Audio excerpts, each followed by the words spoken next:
ଆଜି ମୁଁ ସକାଳୁ ଉଠୁ ଉଠୁ ମୋ ଘର କାମରେ ଲାଗିଗଲି। ତାପରେ ଘର ସବୁ ଝାଡ଼ୁ କରୁଛି। ତାପରେ ସାମାନ ସବୁ ଇଆଡ଼େ ସିଆଡ଼େ ପାହାଡ଼ ଭଳିଆ ରଖିଦେଇଛି ମୁଁ। ତାପରେ ଘର କାମ ଶୀଘ୍ର ଶୀଘ୍ର ସରିଲା ମୋର।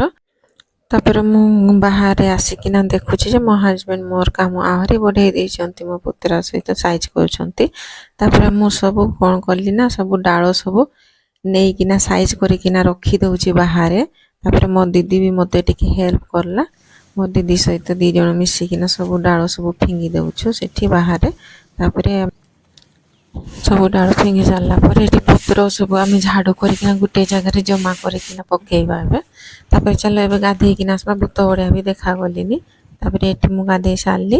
ଗାଧେଇ ସାରିଲା ପରେ ପେଟ ପୂଜା କରିବି ଏବେ। ତାପରେ ପଖାଳ ଭାତ ଆଉ ଏଠି ପିମ୍ପୁଡ଼ି ଶାଗ ଆଉ କୁନ୍ଦୁରି ଭଜା ସହିତ ଖାଇବି ଏବେ ଭାତ। ତାପରେ ଖାଇସାରିଲା ପରେ ମୋ ଦିଦି ଛୁଞ୍ଚ କରିଦେଉଛନ୍ତି।